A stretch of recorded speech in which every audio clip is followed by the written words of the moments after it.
Live. What's up, guys? Welcome to the Lidat podcast. My name is Sam. You can call me Poppy. Feel free to call me Poppy at any time you want. This is Jose. You can call him Platano. He just ate it this morning. And he's Dominican. Jose, how the fuck you doing, man? I'm fantastic. I'm always fantastic. I keep it a buck. I haven't slept too much. So I'm gonna need you to keep the energy today. Okay. Wow. So, man, what you been up to? It's been a week. And I don't talk to you at all. Nah, just work. Drones. Oh, guys, you have noticed. Video Mic Pro. Look behind us. Ooh. Ooh. Ooh. It doesn't compare to my dad's cat. Nice. I need to get one of those when I start doing when I possibly start doing the album reviews or Netflix show reviews. I got a pretty good response from that on my stories. It's all about doing, right? Mm-hmm. It's all about doing. Getting it done. I like the way you're choking out. It makes me uncomfortable. It's all right. You know, whatever you're It's all about doing. It's all about actions. Yeah? Instead of taking forever. Speaking of that, did you watch the documentary of Michael Jordan, The GOAT? Nah, I just watched the reviews. I couldn't get a hold of it. So what happened? So there was no doing. It's all about doing, right? I did. I watched the reviews. Holy and it's shit. basically the reviews just showed the same thing that I was already thinking it was gonna be about. It was gonna be about the owner that fucked basically the whole thing up. They wanted to break them apart. And it was Scottie Pippen that took the deal that everyone's saying is a bad deal. Mm-hmm. And then how Scottie Pippen the last season was being, according to Michael Jordan, he was being selfish. Okay. By taking that. So it was like, okay, like I already got the gist of it. All you have to do is research from there. It's all about doing. It's all about doing. Michael Jordan is the fucking GOAT, bro. Like, hands down, the GOAT. And yeah, they really did. I mean, I took a lot of notes. I was really watching this morning just so I could have like a fresh reminder in my brain about like what's it about. And they really, the documentary seems like they're trying to make it really focused on Jerry Krause versus Phil Jackson. At least in the first episode. Like, we have a quote from Phil, like not too long into the first episode, like 10, 20 minutes into the first episode. And he was basically saying, Jerry invited me into his office and told me, I don't care if you win 82 games, this is your last year. And excuse me, it seems that the angle of the documentary is to present Jerry Krause as a villain. Mm-hmm. Right? Now, we'll go into why, people have that perspective, or at least players and coaches had that perspective. But Jerry Reinsdorf, the owner of the Bulls, loved him. Apparently, he said, "Guy's a great guy." Before I hired him, he was a scout for the MLB for baseball. Mm-hmm. And he said before I hired him, everybody told me don't touch this guy. Like, this is not the guy you want on your side or whatever. That basically the guy's he's just toxic and whatever like that. But Jerry was like, I don't give a fuck. I'm not hiring a guy to be nice. I'm hiring him to do a job. Which is the mentality you need to have as a boss. I just need you to get the job done. I don't need you to be friendly. And to, Jerry's credit, he did make the best team of all time. He did make the best basketball team of all time. To his credit. Now, the documentary is basically making it seem as if, how can I say this? He had a problem with Phil Jackson. And just perspective, The Last Dance is basically about the last season of the Bulls. So the first, they don't really record the first 5 seasons and them winning the entire championships over and over and over again. And from a business perspective, what it seems like is that he's like, well, outside of Jordan, who can still play, the rest of people might be at their limits. Because at this time, at a certain age, basketball players stop producing as much. right? So they was curious, how much longer can we go before we have to rebuild? Thoughts? Okay, so yes, I agree with you. He's hired to do a job. You don't have to like him. I agree with that. But he assembled the greatest team of all time, and then he wanted to break them apart after they just came off of a three-peat. Because Michael Jordan, I remember him saying, I remember him saying that if it was up to him, he would have just continued until they couldn't win anymore. Mm-hmm. So, are they getting older? Yeah, they're getting older. But you already have the team. Why are you going to rebuild? What franchise right now will destroy the team that is winning just because they're about to be done? Nobody will do that. I mean, I hear what you're saying, but even the Patriots got rid of Tom Brady. But that, I mean, we'll see how that turns out. We'll see how it turns out, but he's literally the best fucking quarterback of all time. But that could be seen as a mistake. You're gonna let go the greatest player of all time and the greatest team assembled of all time. Mm-hmm. So you're not doing your job at that point. What are you doing? You just want to be seen as, oh well, this is your last season regardless. I don't go fuck what the hell you do. I'm here. Your job as the owner was to win. You have the winning team, so you're gonna throw it away.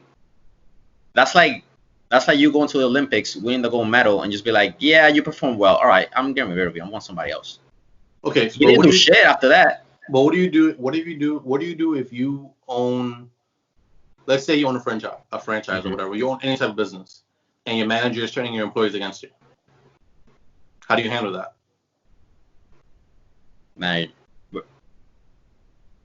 Okay, my manager is turning the employees against me. Mm-hmm. So the manager will be the coach. Yes. But Jordan's the team's problems was not against the owner. It was about Krause. Krause would be like the district manager, I guess, in that kind of sense. If you're the owner, you get him the fuck out of there. Okay, you got me here. You're about to destroy the greatest teams ever to be assembled. Mm-hmm. And it's not like you win championships every Tuesday. Look at the Knicks, the Suns. You have the championships. By the way, just play them. I'm playing devil's advocate here. Okay, I mean, his decision was stupid. If it was between Michael Jordan, the greatest team of all time, the chance of getting another championship, then you would do it. Championships don't come. You cannot just build a championship team. You can't. It doesn't happen. It doesn't happen often. Look at the Suns. Look at the Suns. What the fuck are the Suns doing? When was the Suns relevant? The Knicks. Yeah. The Timberwolves. Mm-hmm. The Oklahoma. OKC. Mm-hmm. They got the team. Didn't happen. Like championships. They went to a finals. They went to a finals, but after that, what started happening? They got rid of Harden. They got rid of Harden. I mean, Harden was not Harden that we know of, at that time, but still they started cutting it out. Bro, who's the scout for fucking the OKC? We have to look that up. Who's the scout for OKC? Because this guy got Russell Wilson, KD. Russell Westbrook. What I say? Russell Westbrook. Excuse me. He got KD. He got Victor Oladipo, right? He got him on the team too. And he got him off a trade after Kevin Durant left. You sure? Yeah. I'm pretty sure they drafted him. No, they didn't draft. they didn't draft Victor Oladipo. No. Okay. It was. So I'm bugging him. Don't talk. Don't listen to me, guys. I said James Harden already. Say it again. Fuck it. James Harden, bro. So basically, they got 4 MVPs. 3 MVPs. They got 4 of the best basketball players in the league on that team. At Who's the 4th one? Victor. It's not MVP. Is that MVP? No. You sure? I'm 100% sure. I don't think he's even MVP caliber. Victor Oladipo, the one that plays for the Pacers. I'm probably thinking of someone else. The one that plays for the Pacers right now is Victor Oladipo. He's an excellent player. He's not an MVP caliber player. I know it's Kevin Durant, Russell Westbrook, and James Harden. Those are the 3 MVPs. But the whole thing with that situation was like they couldn't become who they are now if they were playing together. That's the whole thing about it. I don't think Harden will be the Harden that we know of if he stayed in OKC.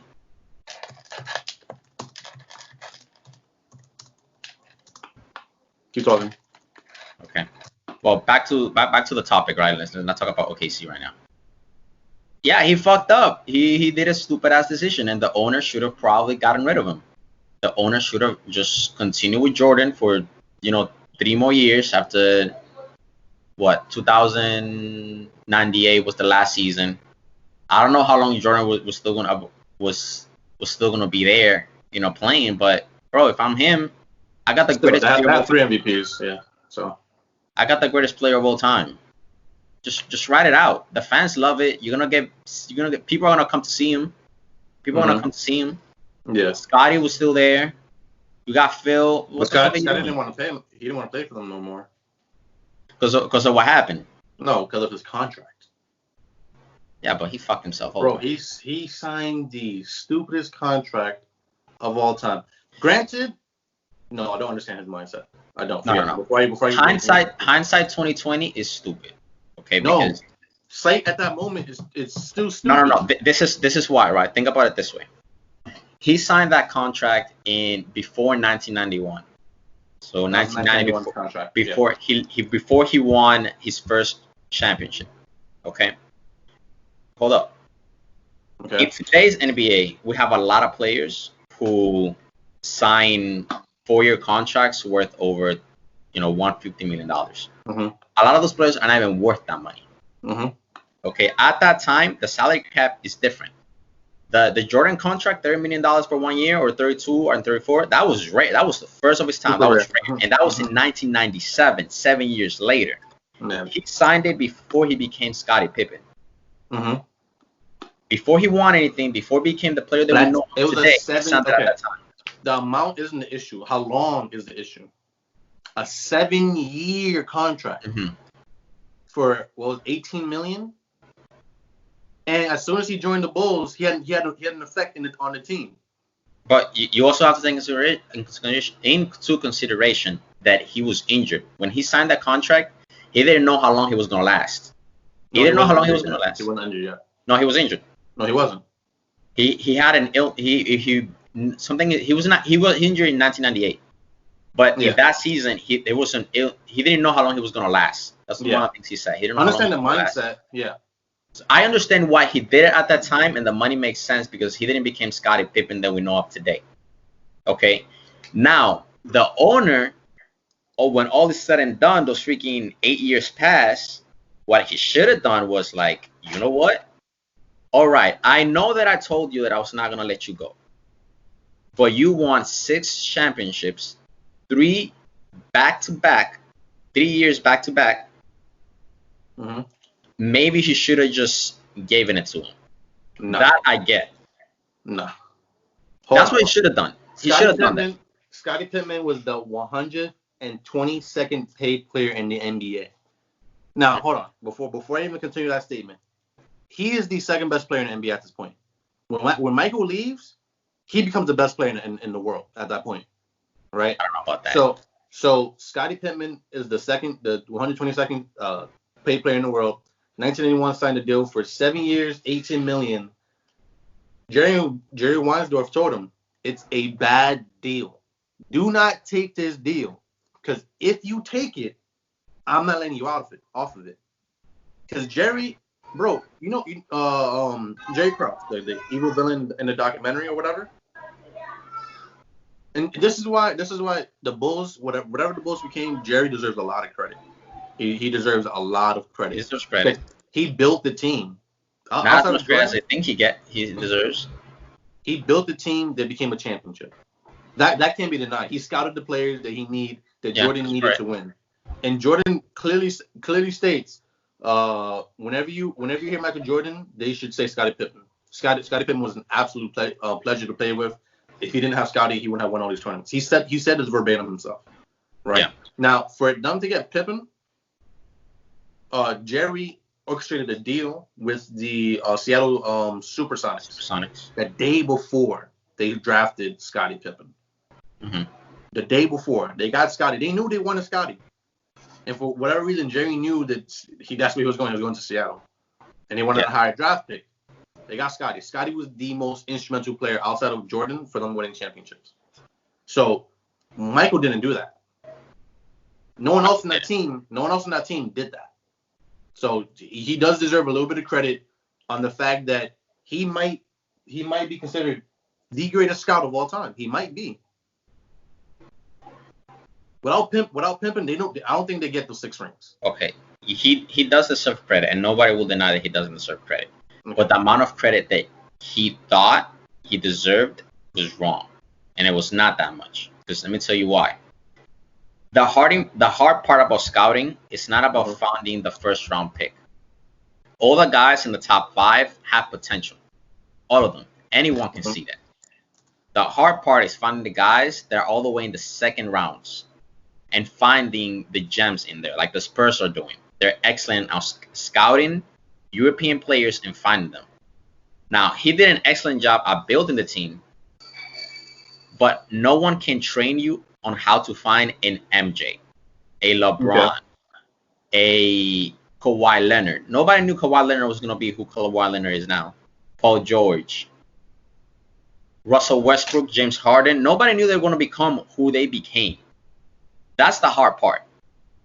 So the thing is, if you won the lottery, okay, and you get Michael Jordan, and then you luck out again and you get Scottie Pippen, who then became Scottie Pippen, because he was not Scottie Pippen from college. He became who he is now.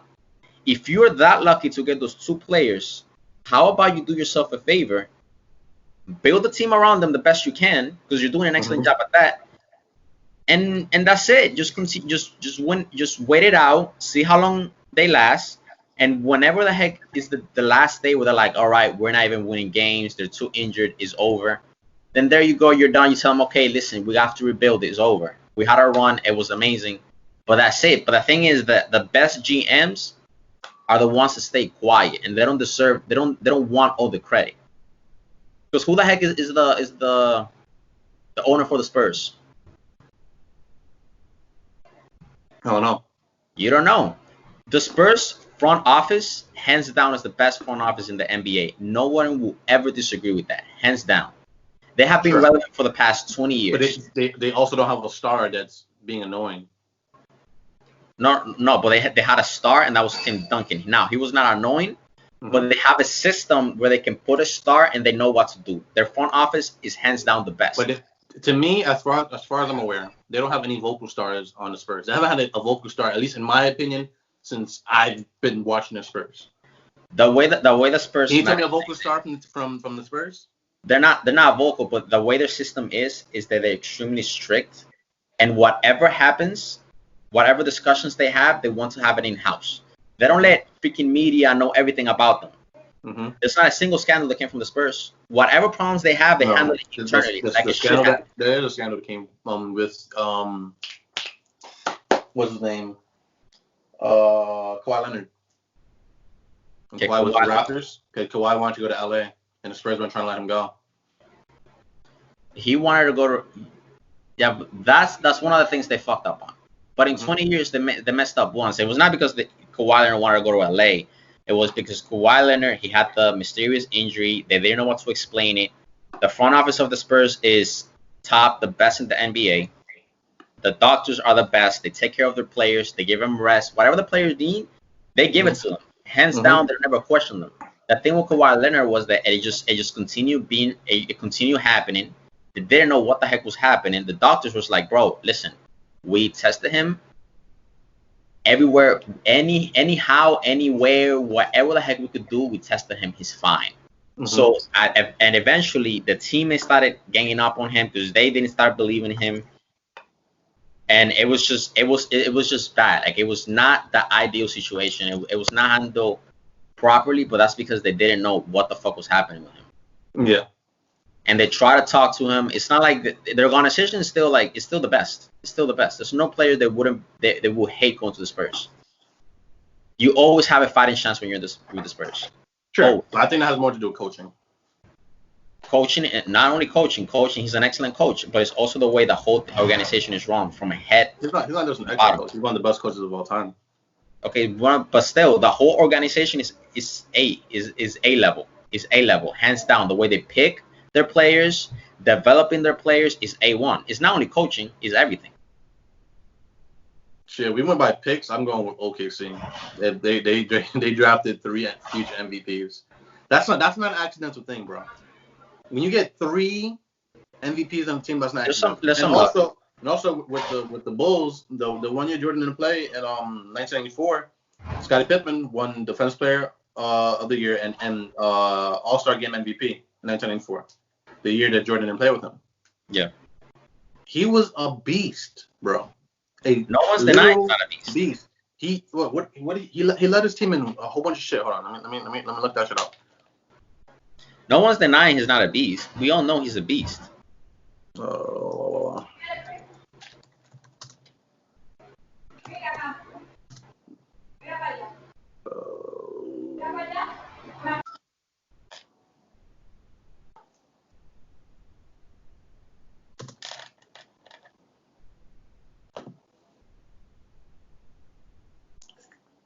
I know. I saw it on the documentary. I'm forgetting. I forgot to write it down too. He led his team in like 5 different categories. I think it was like steals, assists,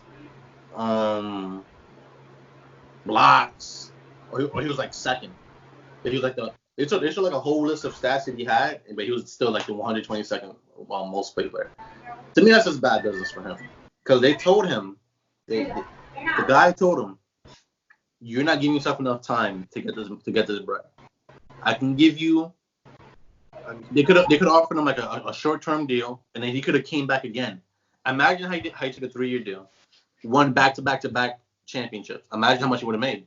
But he decided, no, I need $18 million within the next 7 years, and then I'll be happy with life. Like, come on, that was a really bad deal. And then he took it out on the organization. You're muted, I think. And then he took it out on the organization. You're still muted. I can't hear you if you're speaking though. Say something. How about now? Yeah, not here. He took it out on the organization. He got his foot fucking surgery at the end of the summer instead of in the beginning of the summer so he can enjoy it. I don't know, man. That you're muted right now. You just muted yourself. Everyone knows he fucked up. He fucked up. He was a great player. He fucked up. Mm-hmm. Like, I understand why he did it. He came from a poor family. 18 million is a lot when you're freaking poor. 18 million is a lot of money for 17 years. There's a lot of people that are never going to make 18 million in 7 years or 20. But he could have made 10 times more than that. He could have, but he didn't know. In his career. But hindsight is 2020, bro. We know what he would become, but we didn't know what he was going to be at that time. We just didn't know. So I understand why he did it. Hindsight it was a dumb decision. Yeah. That's like Michael Jordan knowing that he was gonna win 6 championships and all his MVPs and all his trophies and all this, and then still signing a rookie deal for like what, 7 million? Or like LeBron signing a deal for 10 million when he knows what he's gonna become. You know? Yeah. I mean, I hear what you're saying. I get why he did it. It was a stupid decision, but why he did it, I get it. Now the whole thing about him being selfish at the end, he was a little bit selfish. He was a little bit selfish, but I understand that he was also mad that they didn't want to, redo the deal that he got himself in. He basically digged his own grave, and then just complain about you not picking him up out of the grave. Yeah. Yeah. It was his fault, but what are you gonna do? Yeah. I think they helped him at the end. I heard that he signed a contract after everything was over, like as an ambassador of the Chicago Bulls. So they helped him out at the end a little bit. But you fucked up. I don't understand. Okay, let's go back to Jerry Krause and Phil Jackson, right? Because the whole documentary was Phil Jackson's idea. The whole idea of Last Dance last season. I think it was a center for the team that said that, like the whole fact that he like this is our last run. Let's enjoy it. Let's win this. Let's go as hard as we can. This is not blah blah blah. I mean, Phil Jackson. When you think about it, Phil Jackson's probably the best coach of all time. Probably is. He coached the '90s Bulls, and then he later on coaches the Lakers with Shaq and Kobe. Holy shit. Yeah, but I mean, he's an amazing coach. But the thing is that you need coaching. Great players, though. You need great players. You need great coaching, and you also need an amazing front office. Mm-hmm. Ass front offices do not fucking win shit. The Suns don't win shit. The Timberwolves don't win shit. No one wants to live in Phoenix. It's too fucking hot. Players will want to play in Phoenix if they were good, but they're ass.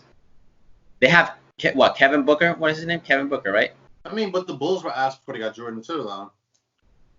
You just need something to start it up. And the Suns were good when they had Stoudemire and they had Nash. Yeah, but that's what those contenders. That's what I'm saying. It doesn't matter where the place is. As long as you have players there and other players know that they can win if they go there, people will go there. Like when we got Stoudemire to the Knicks, woo, bro, I was excited. I was super excited. That kid was nasty. He dropped like 30 plus points, 10 games in a row, something like that. He was really good until he got injured. He was really good. They gave him $4 million 100 years. I mean, 44 million 100 years. 100 million 4 years. It's just about what talent you have there. It's really about what talent you have there. Because Orlando is beautiful. Who wouldn't want to live in Orlando? Well, they're ass. They're not relevant. Who the fuck is gonna go play for them? But they were relevant when they got Dwight Howard and became Defensive Player of the Year. And then other players would like to play there because of Dwight Howard, and you have a chance to win the championship. I think it's less of the front office and more you get a fucking star. Get a star, build a fan base, people will come.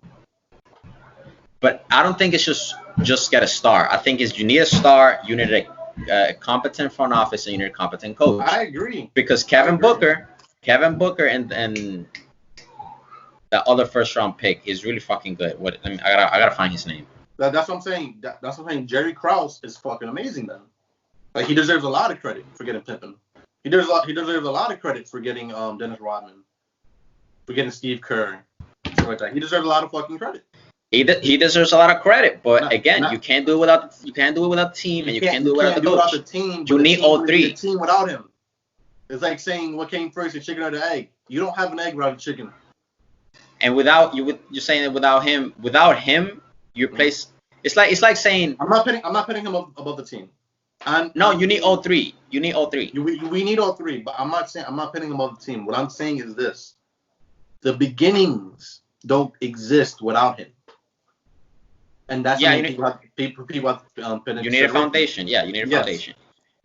He's the foundation, and the whole thing falls apart if you don't have the foundation. I agree. Who wants an ugly castle? The team is the castle.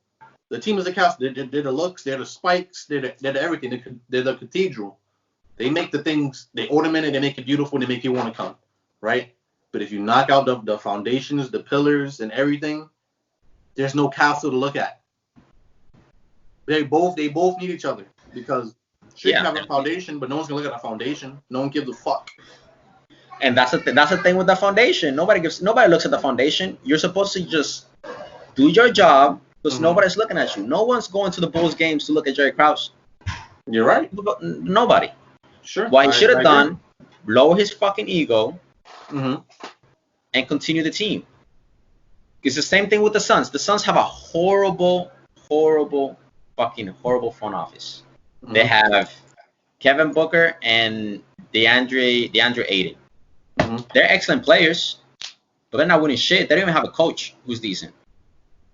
Everyone keeps talking about Kevin Booker. He's dropping 30. Yeah, he's dropping 30, but he's going fucking 0-82. Who gives a shit about the Suns? I don't care how many points you're dropping. You're going 0-82. What do you think about the fact that when they limited Jordan to 7 minutes and a half, Jerry Krause basically told the coach, if you play this guy for anything more than 7 minutes, 1 second over, you get fired. And on the game they needed to win to make the playoffs, they sat Jordan down. And I forgot the player's name, but he made him the shot and he went to the playoffs. Jerry Krause must have been so upset. Because Jordan's mindset, which is super alpha, his mindset is this: if you're playing basketball to win in the future, you're playing the game wrong, essentially. Like you play the game to win. That's it. You're playing the game to win every year. That is the mentality that the players should have, but the mentality that a GM should have is different. Because the thing is, if Jordan plays for 82 games and he gets injured and he's done, then that's over. A GM's job is to set up the franchise not only for now but for the future. That's where he gets into the picks. The picks takes time. Trading, getting assets, all that takes time. For Jordan, that's the right mentality. He's a player. He's supposed to win now. If you see a player that's trying to be like, oh, I want to win in 3 years. No. You're the player. You're supposed to be playing. Yeah. I want you to win. But that was a smart move. That's a smart move. You have to sit down because Jordan was not going to play. Like he wanted to play. But there's a lot of guys right now who wouldn't fucking play. Kawhi Leonard wouldn't play if he's injured. LeBron wouldn't play if he's injured. Kobe will play if he's injured. He freaking played when he was injured. He was not ready. No, but when I think it's what 88, I'd like to say, when he injured his foot, he broke his foot. He convinced the front office to let him go back to college. And this guy. Let me make some ghost sounds. Let me make some ghost sounds for the kid. He convinced him to let him go to college, right? And he was working out in college, and he started playing pickup games with a broken foot. He would do 1-on-1s, and he was doing 2-on-2s. Eventually, he was breaking up to 5-on-5s, and he was playing an hour and a half every fucking day. Came back to the Bulls. They asked him, "Yo, why is your broken foot calf stronger than your regular calf?" He told them what they were doing. They lost their fucking mind. I think that's when they restricted him to the 7 minutes and a half. That was a smart move. 7 minutes and a half, and then when they made the playoffs, they're like, "Fuck it, we can't do anything now," and they let him. They unleashed him. There was no restriction on him anymore. Let's go back to the Scottie Pippen thingy because I was speaking about it to my girl earlier, a little right before I got on the phone with you. Scottie, sure, he's Robin, but now he's not just any Robin. This guy's Dick fucking Grayson, bro. He is the Dick Grayson of Robins. What happened? No, I'm looking for my charger. No, he's the Dick Grayson of Robin because this guy becomes fucking he becomes Nightwing, bro. So this kid becomes Nightwing, and he's the only person that can fucking be Batman if we need a fucking Batman, and that's what he did. When Jordan wasn't, not only when Jordan wasn't, but Scottie was always there, bro. And when the year Jordan wasn't there, Scottie was there. Still brought them to the playoffs. Brought them to the playoffs. Huh? That year. He brought them to the playoffs that year, but in 1995, Jordan came back. For 1995. And they won. No, 1995. Yeah, they didn't win that year. The only year yeah, he played in 95. He played half the season in 95, so he came mid-season. And they won, right? No, they didn't win 1995. Didn't they win 3 straight after? He won 96, 90. No. He won 98. He won 97, and he won 96. 95, he came back mid-season. But the thing that people don't know about 1995 season is that the Chicago Bulls were not doing good in 1995. 1994, Scottie Pippen got them to the playoffs. 1995, they were not doing well. They were about to miss the playoffs until Mike came back mid-season and got them back into the playoffs. Okay. Because in 1994, it was not just Scottie Pippen. There were 2 guys who were close to being all-stars that year in 1994. Close to being all-stars is not being all-stars. I'm not. It means that you're fucking good. There's guys that are role players, and there are guys that are just right there could become all-stars. Sure, but Scottie is a fucking all-star. Why would you rather have just a guy that's an all-star or one guy that's an all-star and 2 guys that are right there? That's a big difference. What I mean by all-star is that before Scottie joined the league and Jordan was an all-star, Jordan led in the playoffs. Jordan left, and you had fucking Scottie, and Scottie led them to a fucking playoff. That's MVP caliber. If this player plays, one of the greatest of all time. He's considered one of the greatest small forwards of all time. And you look at a lot of what Kawhi does, like being a 2-way guard. A lot of that's Scottie. Because there's not a lot of small forwards in the league that plays defense. Hello? Hello? We put the charger. We can't find it. Computer's about to die. Okay. continue. And it's crazy when you think about how Jordan started. Jordan started as what? He didn't make his varsity team when he went to high school. He was like a 5'10" guy. Came back next year like 5'3", 6'3" or something like that. Made it, and then college. He wasn't the best person on his team, but he made the last shot in. The shots what made him famous. He started outworking everybody. His parents are super, super like nice people. Well, not nice people, but like they're educated as fuck, bro. Educated, yeah. They're educated as fuck. Mm-hmm. His mom worked at a bank. And his dad worked at General Electric. Like, he's a smart guy, bro. He's a billionaire. He's the first player to own a team and be a billionaire. Yeah. Jordan Brand makes more than Nike. And Jordan shoes make more than every other signature shoe combined. Counting Kobe's, LeBron, who else you want to throw in there? That's if you count signature athletes. Because if you add Yeezys, then Yeezys come with everybody else. They'll pass them.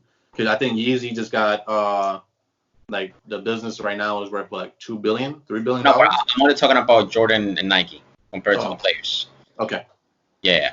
So compared to Kobe, doesn't even touch him. LeBron doesn't even touch him. But Jordan Brand isn't even a signature shoe anymore. They're like their own company compared to like Kobe's, LeBron's, and all that shit. They're associated with Nike, but their own thing. Like I don't see Kobe's or LeBron's becoming their own thing. LeBron's maybe. The thing with Jordan is it's like one you can play with them. And they might do it for Kobe too since he passed away. Their own thing. But the thing is that in the future, I think they're gonna wait a couple years and make like something significant for Kobe in the future. Definitely. You can make it significant, but I don't think it will ever be Jordan because the thing with Jordan is like they're stylish as well. Yeah, they're cool. They're cool. LeBron's are not cool. You wouldn't go to not all of them. Not all. Some of them are good looking, but a lot of them are ugly. You will use them to play ball, but you wouldn't use them to go out and night out. You feel me? Yeah, they're definitely more utility based than the Jordans. Yeah, because that's a big boost. Because there's a lot of people that buy Jordans, but they don't play ball. They just look good. Yeah, I barely see people play ball in their Jordans. They'll wear something else. The ones. How many years has it been since they come out the ones? I don't know, a couple years though. You know how much is for freaking ones when they come out? They sell out in minutes. Yeah, and they sell them for like $50. This guy has 23 sneakers. But the thing is, like, only half of them are really good looking. Half of the sneakers. After 13, me personally, after 13, I'm not wearing any of those Jordans. He has a lot of ugly ones, but those 13 kick ass. 13s, like 12s. The ones. 10s are 9s are nice. 8s are 7s are nice. 6s are nice. They're the best looking sneakers. 5s are too bulky for me. 1s are good. 2s are uglies. 3s are 4s are nice. Half of those sneakers are most of those sneakers are ugly. I'd say like 70% of all those sneakers are ugly. So when they're nice, they're nice. Yeah, when they're nice, they're nice. And those 13 basically kill everybody else. Kill Kobe's, kill LeBron's, kill KD's. Kyrie's are nice, but they're not Jordans. Yeah, they're not. So bro. Let's go back more on the documentary. We're taking a little detour right now. Let's see.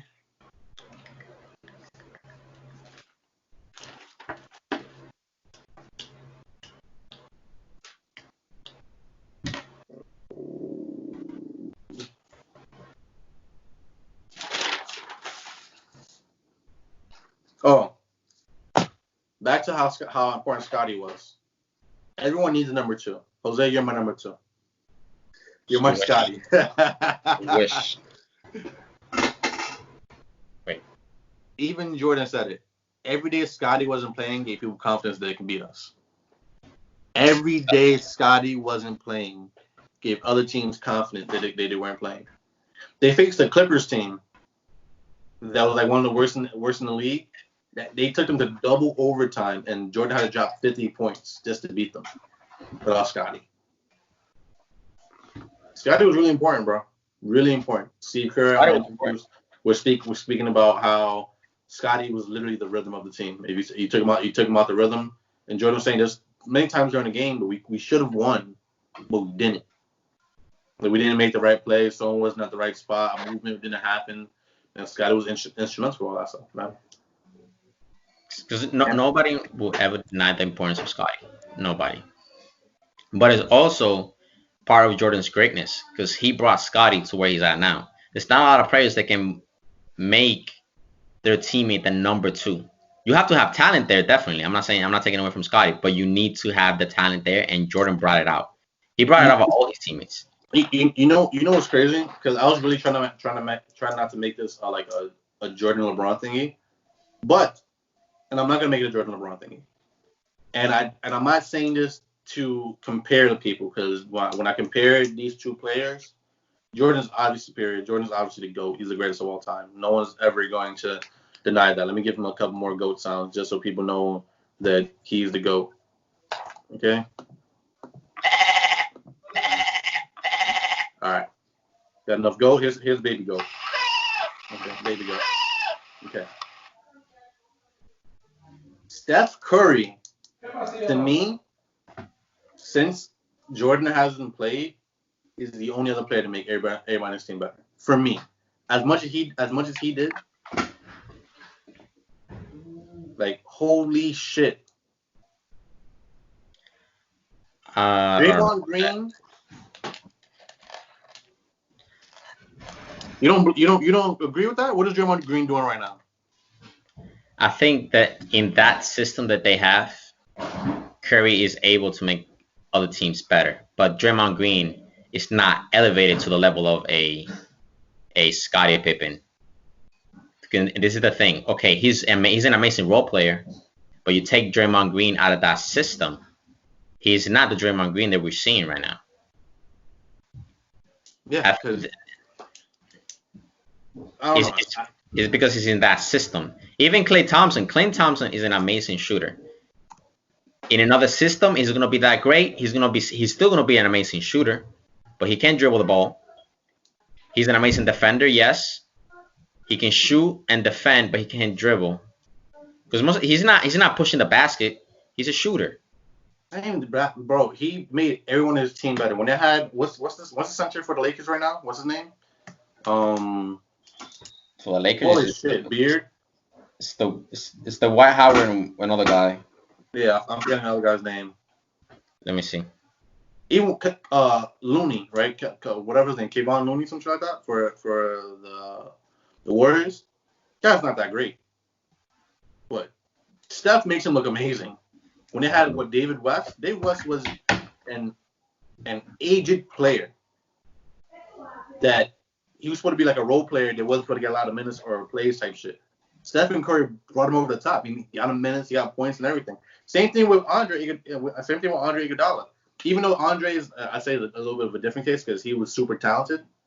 In that system with Steph Curry, Andre became way better than we thought he could be. I'll give more credit to the system than Stephen Curry. Stephen Curry is the point guard. The system can't exist without him.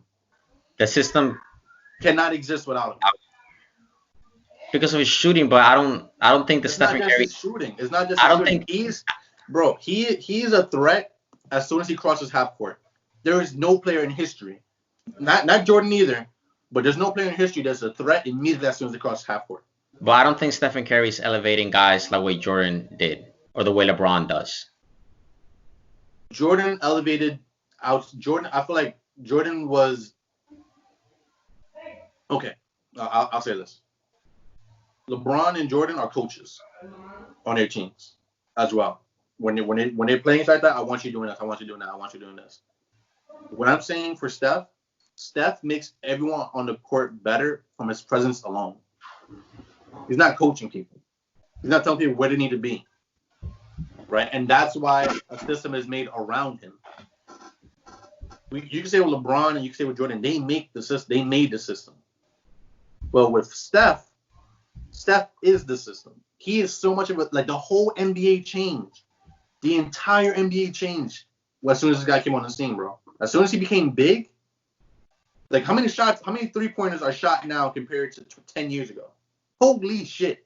I agree, but I wouldn't say that he makes his teammates better. The thing with Steph is that because of his shooting, he creates so much space in the floor that opens up guys that wouldn't have space.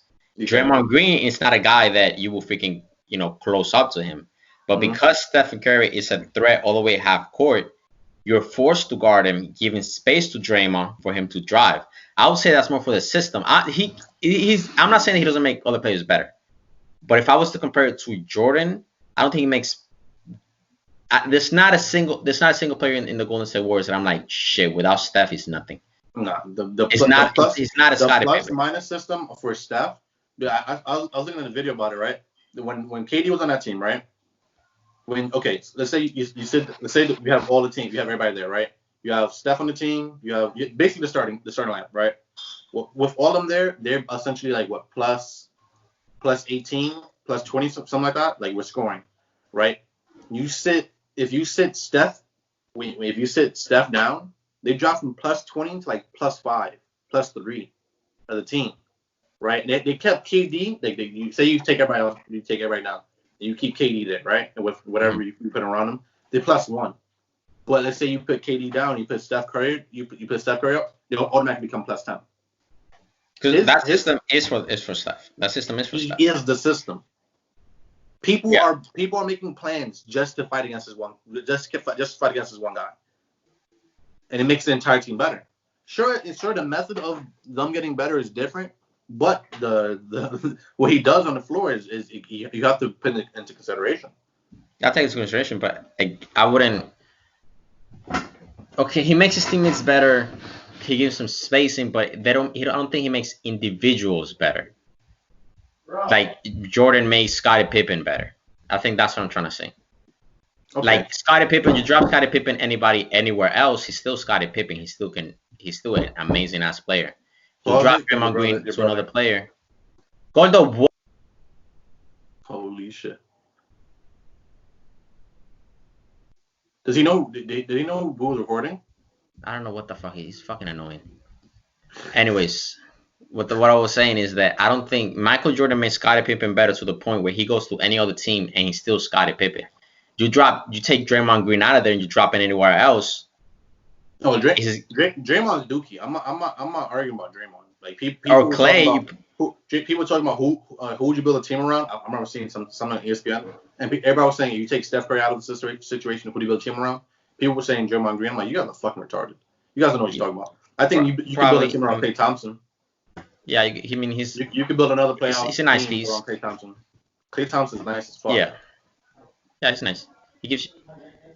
But I guess that's what I'm trying to say. In that system, Steph and all those pieces work amazing. But take them out the system, individually, they're not as great. For example, like Anthony Davis. Anthony Davis with LeBron is amazing. Take Anthony Davis out of that. Take Anthony Davis and put him, I don't know, the Suns. He's still an amazing player.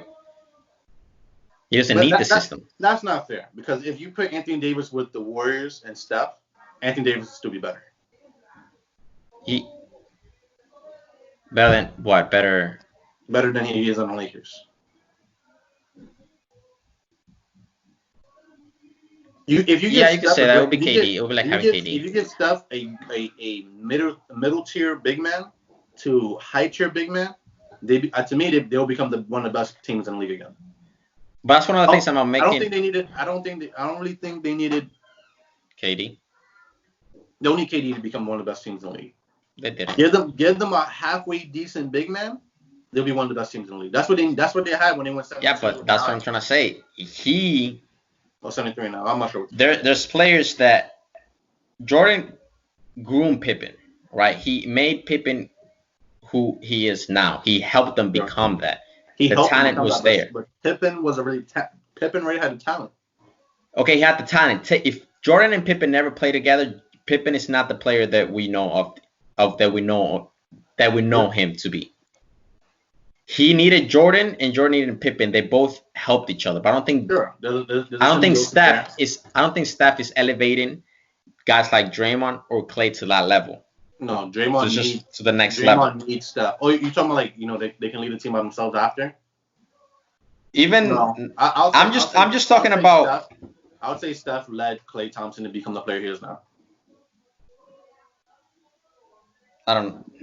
You can take Steph out now, and Klay even though Clay's a more slower, like off the dribble kind of shooter or like moving around, Clay's all around game, like perimeter game and everything like that, is really good as well. And defensively, he's great too. They complement each other, but I don't think Steph made Clay better. You could build a team around. You could build a team around Clay right now.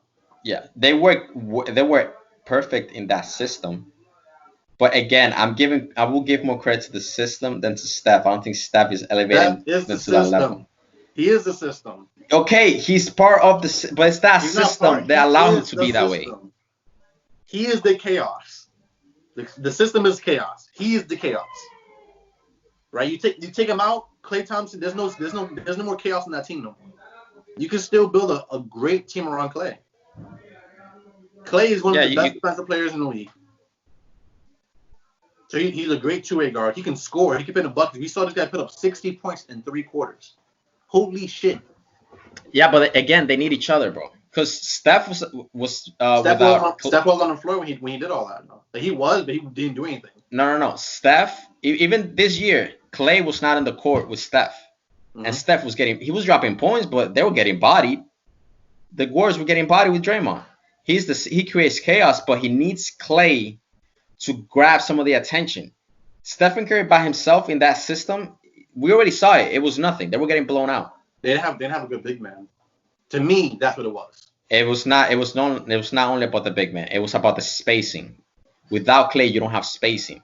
You don't have shooting. Without a strong big man, you don't have spacing either. You need someone like, okay, you see how Draymond does the pick and roll for stuff. Even an even bigger man. I'm forgetting what's the guy's name that's on the Lakers now. JaVale McGee, there you go. That's the name. You have someone like JaVale. They can push up, or you have like when KD was on, because KD was like a 7 foot tall guy, and get him in the pick and roll system. That's a big help for Steph. You give him someone big. You give him someone tall, and I believe that the Warriors and Steph would be fine. Right. That's just Stephen Curry with a big man is fine. Not just with a big man. Obviously, other pieces are there. He needs Klay. He needs Draymond. The system works with those four perfectly. Okay. I think he is a system. But he got blown out in the system. I think the changes with Jordan and LeBron is that they create the system. No. The thing with Steph, we already saw him playing in that system with Draymond and him. They got bodied. They were not making the playoffs. They were not. Wait, what do you mean? I think this year, Klay was not playing. They got bodied.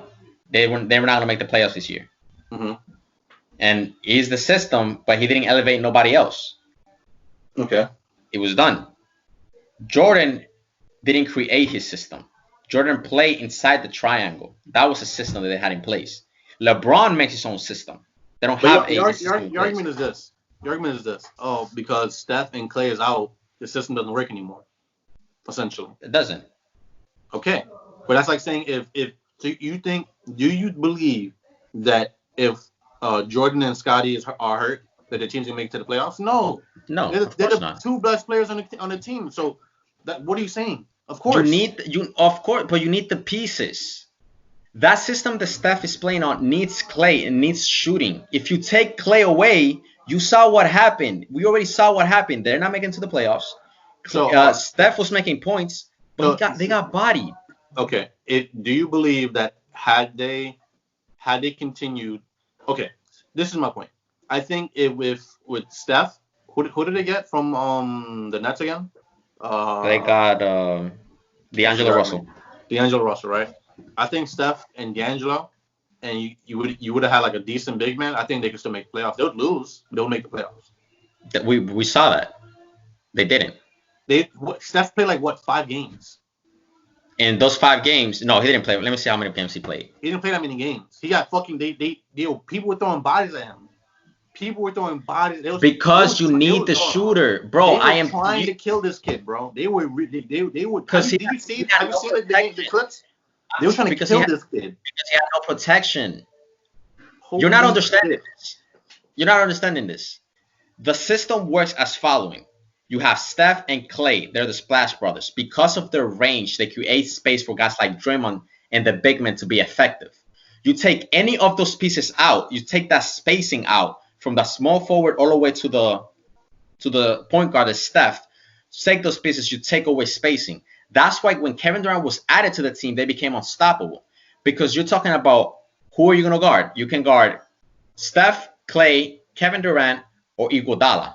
And the only bad one is Draymond, but he can make his shots if he has space. You take away start taking away those players, it's over. The system breaks down. That's what I'm trying to tell you. They were a better team without KD though. KD just guaranteed chips, but overall they were a better team without KD. If it was a series, KD became a factor. KD became a factor in the playoffs and the finals. That's where the position of KD became relevant. We talk about all season, just how consistent the team was. Without KD, they were a better team because they had a better decent big man. I wouldn't say they're a better team without KD because you're replacing Harrison Barnes with Kevin Durant. You cannot get worse by adding Kevin Durant and taking away Harrison Barnes. That's just impossible. And what makes a great team if you win the championship? They won games, but 73-9 doesn't mean shit if you don't have a ring. Everybody knows that. It doesn't mean shit. Okay, you won against people that were not even playing in the regular season. These players don't care about the regular season. It's the record. That's what it means. Okay. I understand you're trying to minimize it. No team has come close. 72-10 in a championship in 72. Yeah, they come close. 72-10. Who? The Bulls. The Bulls, the Chicago Bulls. Yeah. That's what I'm talking about. I'm talking about outside the Bulls, the person that set the record. Yeah. With the Warriors, they're the only team that's ever come close. Okay, that's a nice accomplishment, but bro, everyone wants the ring. Okay, you can win 82-0, but if you lose, are you a great team? Yeah. Nobody's gonna remember you. People remember the teams that win. That's the legendary teams. The teams that win. There's plenty of teams that won 69 games, 68, 70 games, 71. Well, only one team broke it. Broke it, but they don't mean shit. It does mean a lot. It does mean a lot. It doesn't mean shit. You lost. You had 3-1 lead and you lost. That's what that team is going to be known for. The 73-9 team that lost a 3-1 lead. Sure. That's not a winning team. Sure. No, it is a winning team. You just said 73 wins and 9 losses. That's not a winning team. I can count. Bro, the record doesn't matter. The record is not relevant. I get you with the chip thingy. And, you know, people use that to secure LeBron's greatness. To me, Kyrie played in those finals, right? Only in one of them. With Kevin Durant? No, when they won 73. He played. Yeah, Kyrie. Yeah, he played in the finals. How are you gonna know that? Well, I have lots. I'm thinking about. He made the shot. Right? Yeah, Kyrie to me is the reason they won. He was a piece. I wouldn't say he's the reason. Kyrie, the clutch factor of Kyrie, bro. The clutch factor of Kyrie Irving, bro. He's amazing, but he ain't doing that. He deserves respect. Kyrie deserves respect. Definitely top 10 point guards in the league. He's getting respect. But everybody knows you ain't making it to the finals without LeBron. You ain't making it there. You simply are not. He's going to right now with KD next season whenever this shit. He's not making it. He might make the finals. I don't think he's going to win them. He's not going to win. Who's he playing? He plays the Lakers. I think they win. I think KD. No, they're not. No, there's nobody on that team better than KD. There's nobody on that team that's. No, they're not. Lakers, Clippers. Hell, I think Rockets are gonna give it to them if it makes it to the finals. Fucking Rockets. The Rockets? Nah, listen, bro, then that's not a guaranteed win. KD is inside of this guy's head. KD is inside of Westbrook's head. Westbrook is not beating KD. It's not happening. That's one. 2, we don't want KD embarrassing LeBron again. Okay, we don't want him and then LeBron slipping on the floor. Bullshit. You can't do that, bro. That's the bullshitest argument people make when they be like, bro, KD embarrassed LeBron. Bro, if you have Stephen Curry, Klay Thompson, I have no idea how Veronica gonna edit this clip, bro. I have no idea how we're gonna make it in the clips. You have Draymond Green, bro. Nah, they're not making it. Anyways, I was saying the system what matters. I think you're not paying attention to that shit. You're fucking just fucking ignoring it. Why are you ignoring it? Ignoring what? The system. I believe that Steph Curry is a system. Yeah, he's the system. We saw what happened when he was in the system by himself. He didn't make the playoffs. Bam, every single time. He didn't play a lot. But he played. And what happened with those games that he played? Hold on, let me look that shit up. Keep talking. Keep talking your shit. Talking your shit, bro. I don't know what you on. Anyways, LeBron. I don't know. That's it. That's all we have to say. We just went off on basketball. You need some extra education on basketball. Probably. He played 5 games. And those 5 games, he got bodied. He dropped points. I know he dropped points. Probably out like 50, 40s. He was dropping points. He only played 5 games. He was dropping points. You talk about a playoff. This is an 82-game season, and you're judging an entire season's worth of games off of 5 games with Steph. Damn well. You know why? Because if you run it back and he plays all seasons with him, D'Angelo Russell, and Draymond Green, and you take away Klay Thompson, that shit ain't happening.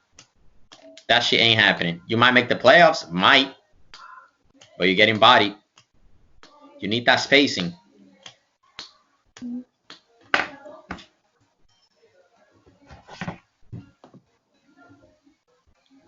Was averaging about 20 points a game within those 5. I don't know, bro. Because, bro, we already seen it with the Suns. You can put up all the points you want. It don't matter. You're not winning. What the fuck it matters if you're dropping 60, 50, and 50?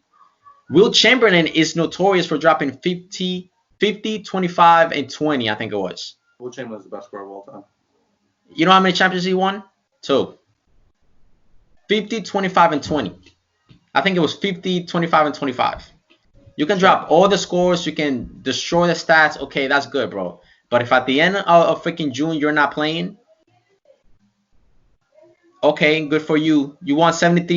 You don't want 73 games. Every player knows there's only one team that can win. And at the end of the season, if you're not that one team, that was a lost season. You lost. Sure. Yeah, I agree with that. If you're not winning, you're losing. But I'm not if you win 73, 82, 85. I don't give a fuck. I think that's why Jordan's the GOAT. What one of his quotes? He said, "Every day Scotty wasn't playing, gave people confidence that they could beat us. If you want to maintain confidence, maintain confidence." Sure. Yeah, but Jordan's the GOAT. I think that's everything we can talk about the documentary right now. We can get on to the thing on Instagram, the meme shit, or we could wait until after all this when we talk again. Yes, no, continue. I don't know why they want to bother me today. Out of all days, they just want to be on top of me. We can talk about the Instagram scam. Oh, the scam! Oh my God! We went an hour and just on basketball, and I think we're gonna do it again next week when the episode drops again tomorrow. Oh yeah, this is Sunday. I'll figure it out. Yeah, so okay. I'm gonna watch. Anyways, we can talk about it again. The scam, the popular freaking scam. Let's talk about IG, for example. So amongst this pandemic, this horrible thing that's going on right now, the virus, one of the things that came up was the challenges, right? The challenges: get fit, do 10 push-ups, do 10 pull-ups, etc., do TikToks, whatever. Those challenges, honestly, even though that at first I thought they were corny, I didn't like them. I was like, people are at home, they have nothing to do. Let them have a little bit of fun with their friends, with their family. Why the heck are you gonna say this corny? Even when Elba challenged me to the challenge, you know what? Fuck it, I did it. It was fun. Let's have fun. We can't go out. Let's be united in this time of need. Mm-hmm. But what happens when everyone is at home not doing nothing? People get taken advantage of, and that's what we saw last week. They're not getting paid. They're not getting paid. This is what we saw when people are desperate, and there's other people that see an opportunity. We saw the challenge. What was this challenge? This challenge was basically a spin of something that Spanish people do. It's called sociedad. It basically means society. Basically, in this challenge, what you do is the first part that I'm going to say, I'm going to keep it super simple so people understand. Let's just say me, Sam, and my brother were in the challenge. We put $20 each. So me and Sam put $20. Then we combine the money and we give $40 to my brother. Okay? That's the challenge. We put in money to help somebody else, and then in the next cycle, my brother and me will give Sam $40. So it's a cycle. Everyone gets paid. What this geniuses did was the worst thing that I have ever seen in my life. Basically, what they did is that they grabbed 5 people that they know. So for this example, I'm gonna use Sam, me, my brother. I'm gonna say Veronica and Andrea. That's 5 people. Okay. We start a circle, and we convince 8 poor fools to give us $100 each. So that's $800. Keep talking. I'm gonna draw the circle. Okay, do the circle. We convince 8 people to give us $100 each. Not $100 each. We convince 8 people to give Sam $100 because Sam is in the middle of the circle. Okay, so boom, Sam gets $100, but because Sam already got $100, he leaves the circle. Now, keep in mind, us 5, we didn't get a single dime. We didn't put a single dime. How much was the money altogether? Altogether was 800. I remember it was 800. So everybody put in what, 200? We do not put no money on it. All right, the 5 that starts, we do not put no money on it. So me, Sam, my brother, Veronica, and Andrea do not put a single dime. But we convince 8 other people to put $100 to give it to the person that's in the middle, that being Sam. Boom. Sam leaves, and what happens next? One of us moves up. So let's just say, for example, I move up. Then those 8 idiots have to convince another 8 idiots to donate $100 so that I can get paid. And again, I didn't put a single dime. So I walk out with $100 and 0 losses. And basically, the process continues into those 5 get the $800, and then it's left for those 16 people that were donating money, those idiots, to convince other people, bro, to give them $800 so they can get their money back. Yeah, it doesn't make any sense. I mean, because the real winner at the end of this is the first person that got. It's the first person. Because this is why the thing with the challenge, you don't want to be in the outside. The outside loses. You want to be in the middle. Mm-hmm. So what I saw a couple of my friends do is that they start the challenge. Sam, I'm going to put you in the middle. Then I'm going to put myself as second and my brother as third. And we convince 8 other idiots to give us $800. Mm-hmm. So we walk out, and then Sam, with those $800, guess what he does? He starts another circle. He puts himself in the middle. He fills it up. $800. Okay, another circle. And so on and so on. Yo, imagine the person in the middle does that shit like 10 times, bro. 8,000 miles or anything. Bro, it's insane. And the reason I think this is insane, because this is something the last podcast me and Sam talked about. Didn't we say do not listen to what other people say? Didn't we say double check, double fact? Yeah, like everything? Pay attention. Pay attention. When we're talking about this guy, what's his name? Was it? No, I think we're talking about the girl. Cardi B. Because she was saying wrong info, and you were saying double check the fucking info. She's saying we have no crisis over here. Come on, Ebola. What do you mean? It's just insane. Hold on. Yeah, because we're talking about sitting presidents and what they dealt with. We had fucking 9/11. We had Katrina, Ebola, all this shit. I never seen a president handle something like this. Shut the fuck up. Okay, go. I'm sorry. Anyways, the thing about the challenge was that when I first saw it, when one of my friends posted it, I looked at it and I just skipped it. Whatever. Challenge.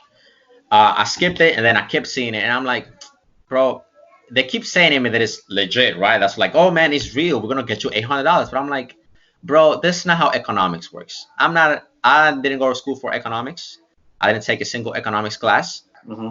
But my simple understanding, let me know if I'm wrong, is that addition and subtraction is if I get money, someone has to lose money, right? I think that's one of the parts, right? Like, the money has to come from somewhere. The money has to come from somewhere. Mm-hmm. So if this person is getting $800, where are they getting their $800 from? I be saying that shit with like this when I talk about like simple like politics. I know you're not really into it. When people say free this, nothing's free. Where's the money coming from?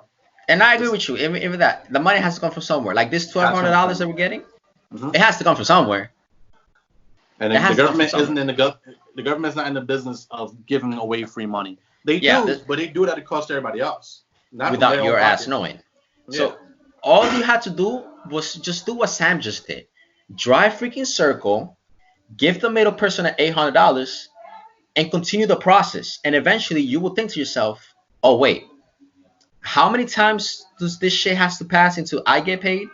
Because Not keep in even mind, that. Let's go back to the circle, right? So can you see it clearly? yeah, Okay, so I'm right here on the outside right now. I got the $800 and everything, and everybody in the middle just spent $200. Now they kind of gonna want me to help them get the $800 too, or this or whatever, right? you got it. You got it a little bit wrong. Okay. You see, those 5 people, they do not give you no money. They're in on it. They're your friends. They're giving $0. I lie instead of giving me the money. No. Hold up. Get the 5 people. 4 people. Those 5 people. I'm the one in the middle. You're the one in the middle. Mm-hmm. Your friends, Andrea, my brother, Veronica, they get, and you 5 people get 8 other people. Not us. We're the 5 group. We don't get nothing. That's what I'm saying, how horrible it is. Think about it. We do not give a single dime. We get other people to give us money, and we continue the process until our whole group gets $800, and then we disappear. And we leave them to get 8 other people to get them $100. You got it? Yeah, I got it. That's how horrible I thought it is. Because I thought that it was like that you were showing that we give you $800 and we continue the process. Yeah. But no, we give 0 and we let other people give us money. And that's why some people getting scammed with that shit too. Because this is one of the things that I noticed and how I was able to prove that whole thing. If you look at the challenges, there are people that they know are in the freaking circle, in the central circle, like the one you just drew. They know them. Yeah. They freaking friends, bro. When I saw the freaking shit, I'm like, yeah, but you know that person, and that person, and they're right in the middle with you. It's all the scheme. They're all your followers, they're your closest friends, and everything. Exactly, and you get other people to give you $800. And the thing is that I don't understand how other people. Keep covering my face. Look at my beautiful face. I don't understand how other people were like, yo, this is not a scam. This is real. This is Sociedad. Sociedad doesn't work like that. Sociedad is an actual circle. Nobody else joins. What they're referring to is what I was saying at the beginning of the podcast. Let's just say it's just you, me, and my brother. Mm-hmm. You and me give him $20, so he gets 40. Mm-hmm. At another time, he'll give it back. Yeah. Then it's your turn, so we give you 40. So it continues like that. So it's like the community, society helping you. Yeah. They rigged it so that they get all the money and you're fucked. Because if you really think about it, how many people do you need to get or convince for you to get $800? Think about it. The first round you give 100. Well, then the next round, how much money they're giving. Yeah, it's stupid because eventually you will get like what 24 people. You need to convince 24 people. You know what they did? They made a pyramid scheme, but just made it into a circle. Essentially, what they did. That's exactly what it is. Everybody at the bottom pays for the person at the top. It was a pyramid scheme. They just drew a circle. They couldn't just draw a circle. They had to draw like an octagon or whatever to make it make sense because it doesn't make sense. It doesn't make no fucking sense. It didn't make no sense. And the thing is that challenge died after a day or 2 days. After 2 days, I didn't see it. I saw it on my channel for like 5 days, bro. I don't get it. I don't get it. What's crazy? It's mostly like Dominicans doing that shit. Because that's where they got the whole, it's a sociedad. We got it from the sociedad. Oh, Dominicans know about it. We've been doing this all along. No. Sociedad, society is different. Everybody helps each other. You are just getting paid. So, bullshit. I mean, listen, props to the people who did the challenge and got paid $800. Good job. I mean, there's suckers out there, bro. If you're a sucker, you got to get licked. That's as simple as that. You got to be the Rob Kardashian of the group. If you're Rob Kardashian and you're getting licked, that's just the way the world crumbles, bro. It's just insane, bro. $800. Crazy. There was a guy that said, "Oh man, I know you have $100 to give." I'm like, it's a sales tactic. It's something I learned when I was in Texas. When I was doing the like door-to-door thingy, which I guess a lot of people didn't know. I was doing like sales for AT&T. A lot of things that we learned over there was the fact of if you act like something is the smartest thing to do, and people are missing out on an opportunity if they don't do this, people are more likely to do it. Let's do it. Yeah. If because humans are rational beings, right? So let's say, for instance, something doesn't make sense, right? The first thing you think to yourself in your head, what's going on? You try to make it make sense in your head. If the addition doesn't add up, or the math doesn't seem right, you first thing you think is, did I fuck up? Did I do something wrong? And if someone just keeps on making things seem like it's okay, like, so how wouldn't this make sense to you? How wouldn't this make sense to you? That's just one of the best sales tactics in the world. It's like, well, you can make this amount of money. Do you not like money? Well, I like money. And then you go, well, I'm giving you an opportunity to make this money. I'm pretty sure you're smart enough to realize this is a great opportunity. I am kind of smart. I want to be smart. So then it kind of drags the person into the thingy, and they're like, okay. And then this is where the person tries to think, okay, they're the smartest person in the room. Greed is the biggest sales tactic in the world, bro. If you're like, let's say you have a plan. Let's say you have a plan already, like you have like some kind of cable service. There's like $100 a month. You don't know what the fuck you got on that service, right? So what we do is that we'll go there, we'll talk to you. Not we. The sales tactics that they did. I wasn't there for that long. I made a couple sales, but I feel like it was weird. I only like to work walking outside and whatnot. So I shadowed a lot. Would go to people and basically, why you're paying for this? What we used to do is like, there's a speed test thing that you can do. And here's the thing about internet. Let's say you get internet that's worth 200 megabits per second. Mm-hmm. Your internet will never show 200 megabits per second because it's connected to devices already. So when it connects to certain devices, all those devices are taking away strength at that one time. So when you connect your own device to that system, it even slows down the system even more. So when you run the speed test on your system, it's also comparing it to the rest of the rest of the systems. So it's how many megabits per second is your system getting. It doesn't mean that the internet isn't producing that amount of data. Is that how much is your specific system getting of the data? So we would run the system, and then would be like, look, you're paying for 200 megabits per second, but you're only getting this. And it'll show like 16, 50 or whatever. And then we'll hit them with the pitch where it's like, well, what we're doing right now is that, and then my favorite thing is that I'm from New York. Like, listen, it says already in New York. New York is a little bit cutting edge when it comes to technology and whatnot. We have all the media over there, so we need this kind of service already. The service is now getting down to Texas, and I'm just offering people the chance to really test it out, to really see what it is and everything. Like, we have true 200 megabits per second. So it's like, imagine right now you're getting 16, and you get this kind of speed. I'm offering you basically 100 times the speed for $10 less than what you're getting right now. And it's like, when you phrase the question like that, or when you phrase the sale like that, people are like, wow. It's like, I'm paying for shit. Now let me be the smart guy in the neighborhood and pay for something better. And then, then when they get the service, and sure, it's a little bit quicker in the beginning. The moment you connect all those systems together to the same thing over and over and over again, it just becomes bad. And that's why they came up with the whole "it's a sociedad," like acting like it's known. You know what it is. It's nothing new. The sell tactics is the same thing. So horrible shit. And those who lost $100, bro, I don't know, bro. You took an L. Hold on a second. Let me get some applause for them. Do you know of anyone who did it?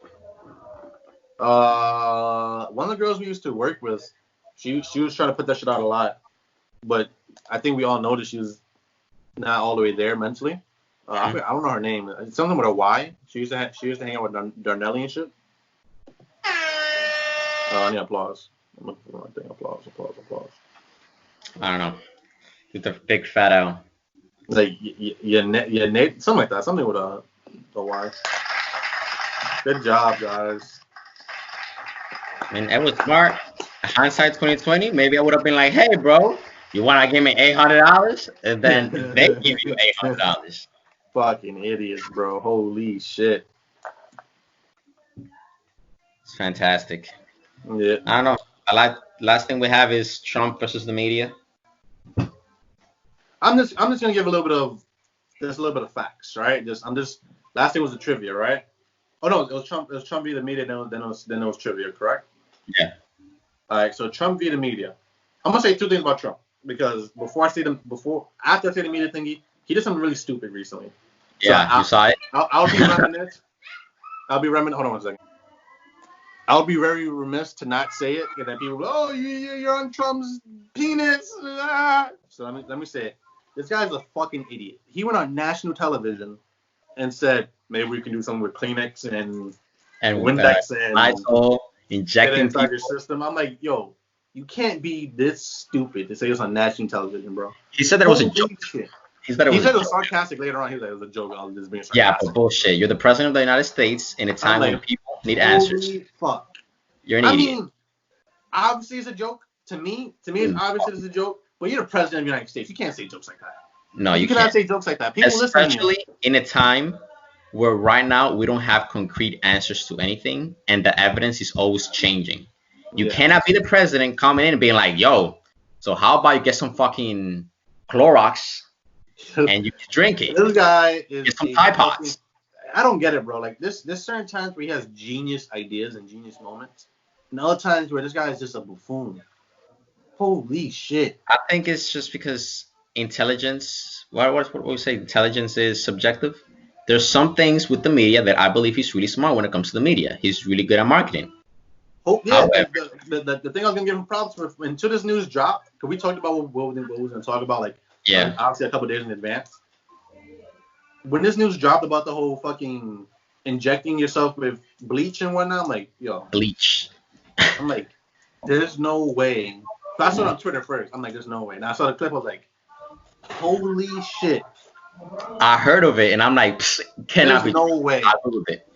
I had to Google it, and it was an actual video because I thought it was CNN writing something about like, oh, this is what Trump said in a hidden meeting.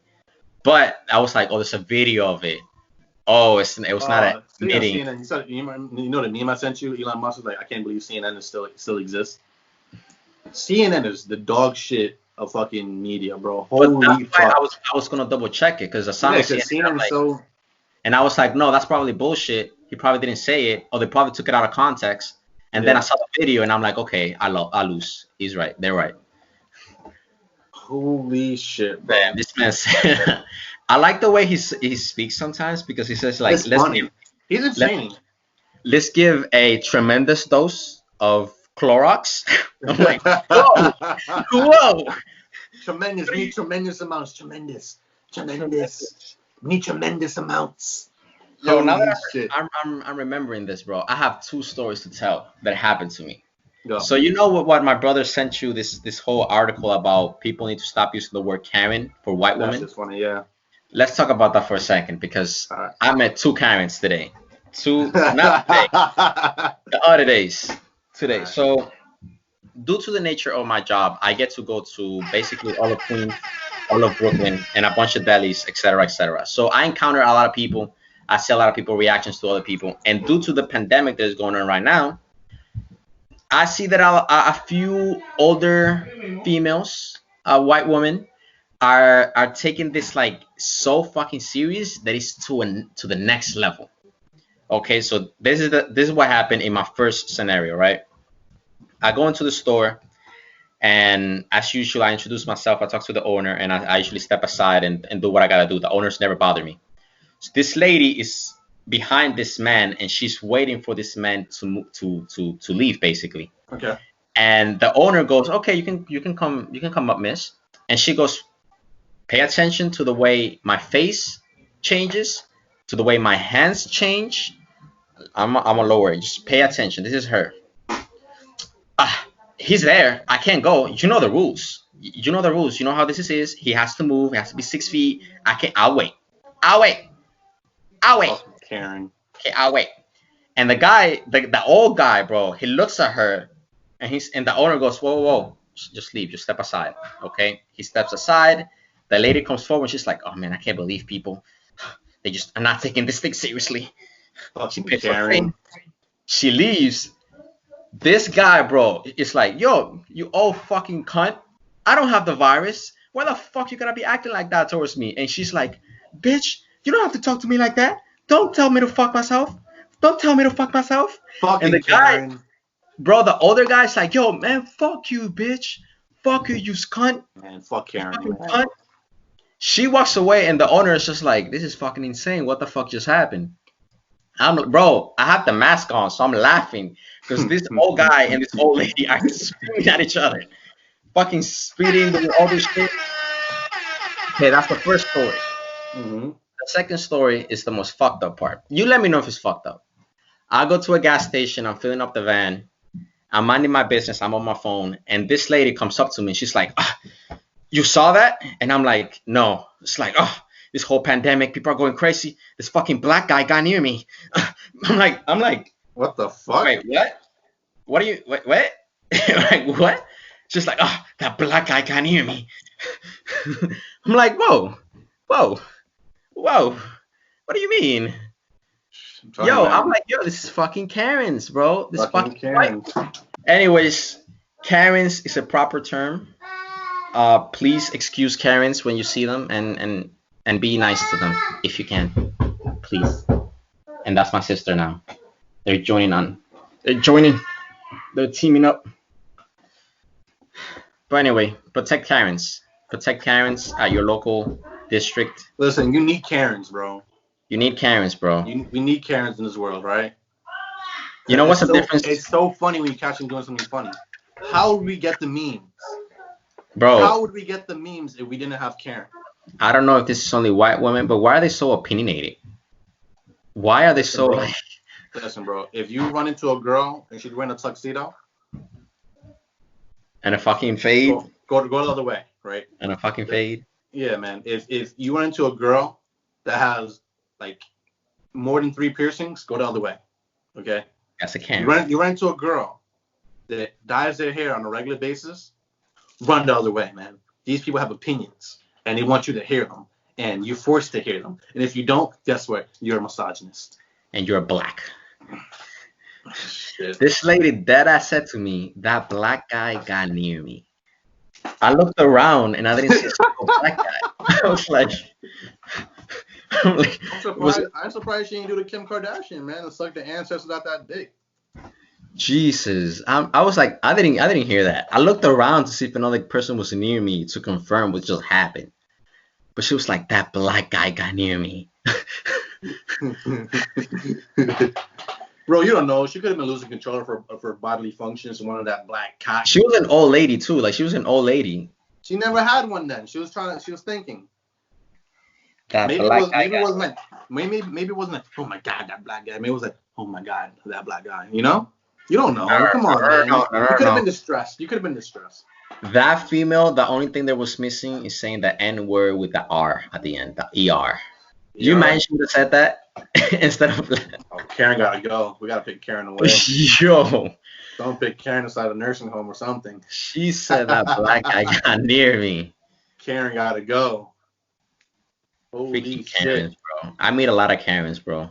Let's finish with the Trump thingy right now. So Trump beat the media. This guy, after doing a full press conference before he did the idiotic thing of whatever, he played a fucking clip of everything the media has put, like the flip-flopping of the media in the past months, right? So it was literally a timeline of them doing basically anything he said, they just did the opposite.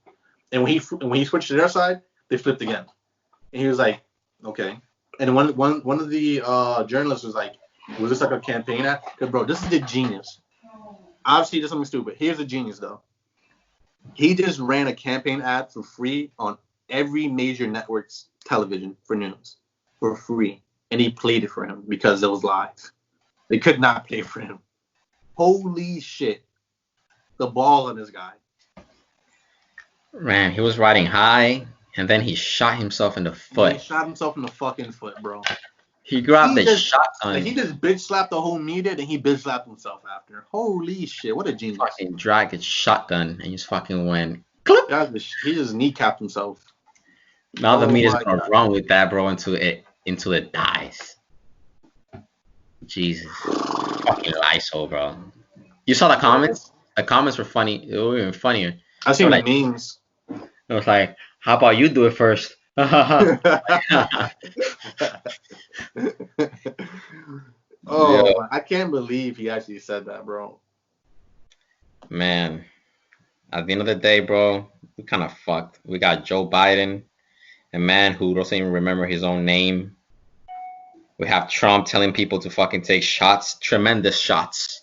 Tremendous shots.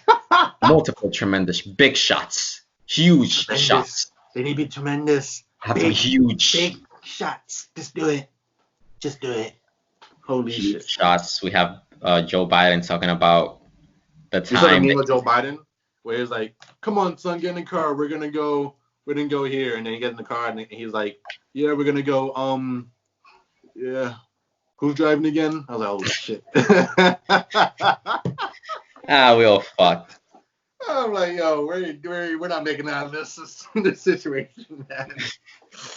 They're gonna use this podcast 20 years in the future. Like, this is a time capsule of what 2020 was like when the aliens come, bro. When the aliens fucking come.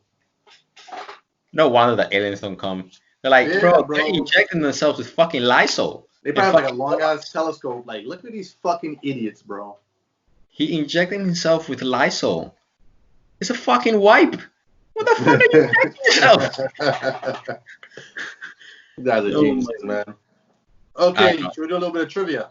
Yeah, do the trivia. We're all fucked anyways. What was the two trivia things I had? I had for Earth Day and Earth Day and the Pope. Oh shit! So if you didn't know, quick news. I'm gonna make this. Each part's gonna be like about a minute, 2 minutes long. That's a new little segment. I'm gonna try to end each podcast with. The president of Earth Day. Sure, Earth Day is a day that people suggest that we must protect the Earth. We must do this. We must do that. But did you know, in a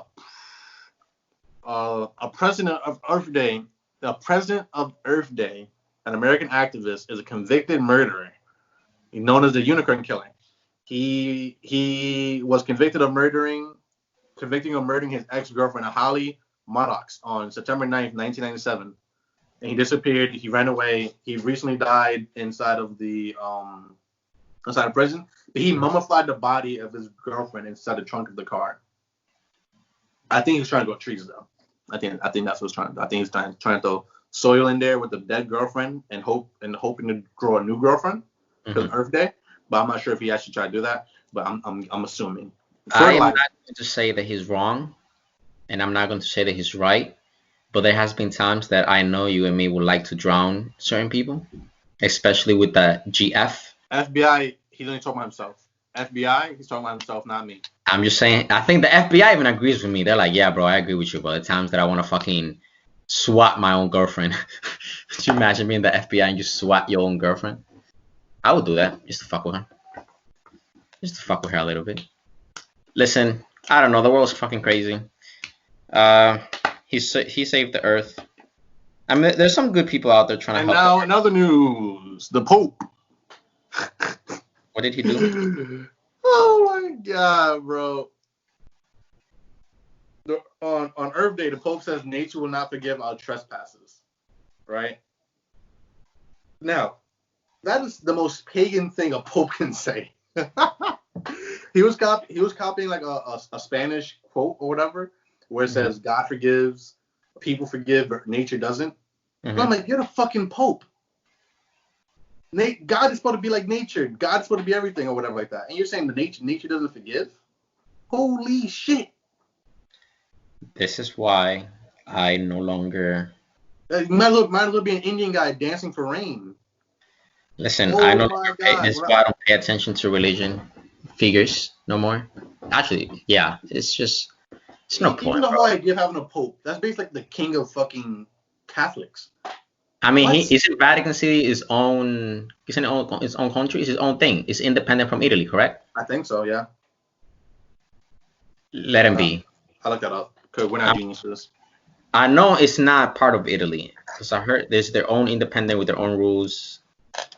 Is Vatican City? I'm looking it up. Oh, interesting. Yes, it is. Yeah, Vatican City. It's the smallest country in the world. Yeah. Holy shit, bro. Whatever, nature does not forgive. Of course it cannot forgive. Of course. You know why it doesn't forgive? It's not alive. A lot of living things in nature. Technically, me and you are part of nature because we are living within a thing. Me and you are capable of forgiving. But to say nature as an embodiment of a living thing called nature. Like the most hilarious thing in the world is when people try to say nature is alive. Like Mother Nature is actually a thing. Like there's one person that controls all of nature that says, "Oh, let me sneeze and let me have coronavirus in the world now." That's Father, not what the fuck. That's not what the fuck happens. That's not what happens. I have Usually learned it's to just us. let them Usually it's just us doing stupid shit, like fucking like eating bat soup, trying to make fucking Chinese Batman, and we fuck ourselves up. That's what happens. bro, just let them be. I have learned to just let them be. There's no, you cannot use logic. You can't use logic. How And can then you to use say logic? nature doesn't forgive during the worst pandemic we've had in forever. Oh, I use You're this word definitely. Holy shit. Okay. you're using logic right now. That's what you're doing. You need to understand that we just gotta let them go. Let them be happy. Let them be happy. Just let them be happy. Enjoy Mother Nature and God and, and Father Time and Zeus and Apollo and who else? Oh Who am my I missing? god. And let them have it. Just let them be their own world. Let them have it. Who am I missing? Zeus, uh, Poseidon, Hades. Let them have it. Just let them be happy. I really can't believe this guy said that. Nature doesn't forgive. Let them be happy. He is the face of Catholics. Let them be happy. Let them be happy. Shit. As long as That's like saying science doesn't forgive. Or let them be or happy. math doesn't forgive. Let them be happy. All right, man. I think that's been another episode of Lidat. As always, I've been your host, Sam. You can call me Poppy. Oh, if you guys have been watching this on YouTube, like and subscribe. Hit it down there somewhere, Hit the down there at bell. the bottom. Bell. I'm hopefully in this video I have it somewhere in the clip. Hopefully it's here in this hand, or here in this hand, or right there where my dick should be, or right above my head. I'm not sure yet. We're gonna try to figure that out for this episode. That's gonna be Jose's job. Get Jose on that fucking shit. Aha. But there's been another episode. I've been your host, Sam. Feel free to call me Poppy. This is Platano, aka Jose. Jose, any last words before we out of this? Stay popping. Please try out that whole Lysol thing with the Clorox. Let me know how it Holy works. shit! That's a Okay, joke. okay, that's it. That's That's it. a joke. And give me $800. I'm gonna give you my PayPal. I'm gonna put it in the bottom. $800. Let's do this whole thing. Let's